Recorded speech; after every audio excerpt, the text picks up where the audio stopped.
ધોરણ 9 ગણિત chapter number 1 સંખ્યા પદ્ધતિ.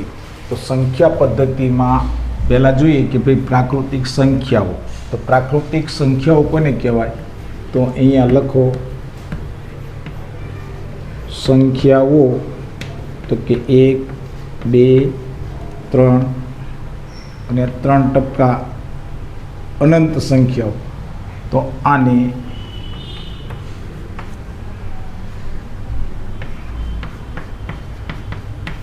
પ્રાકૃતિક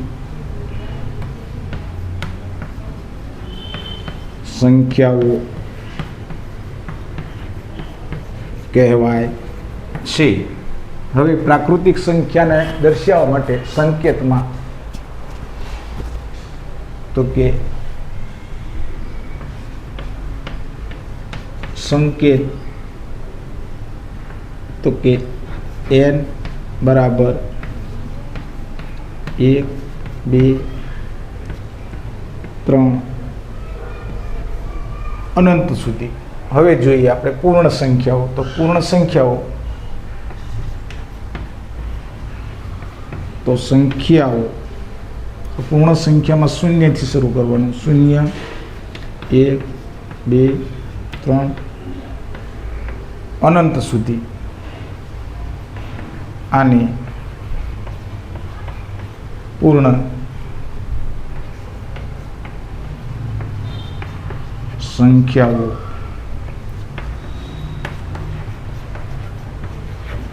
કહેવાય છે. હવે આપણે પૂર્ણ સંખ્યાના સંકેતને તો કે પૂર્ણ સંખ્યાના સંકેતને તો કે W વડે દર્શાવાય છે. 0, 1, 2, 3 આવી રીતે. તો પ્રાકૃતિક સંખ્યા કોને કહે અને પૂર્ણ સંખ્યા કોને કહે? હવે આપણે જોઈએ પૂર્ણાંક સંખ્યાઓ. તો પૂર્ણાંક સંખ્યાઓ બધી જ પ્રાકૃતિક સંખ્યા અને તેમની વિરોધી સંખ્યાઓ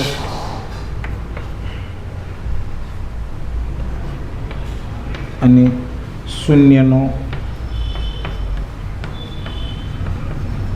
સમાવેશ થાય છે. તેને પૂર્ણાંક સંખ્યાઓ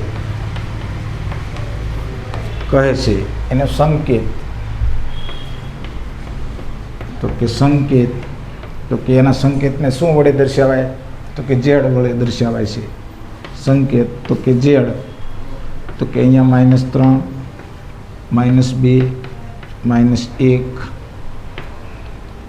0, 1, 2 અને 3 આવી રીતે એને સંકેતમાં દર્શાવી શકાય. ઓકે, અહીંયા મેં તમને પ્રાકૃતિક સંખ્યા, પૂર્ણ સંખ્યા અને પૂર્ણાંક સંખ્યા સમજાવેલી છે.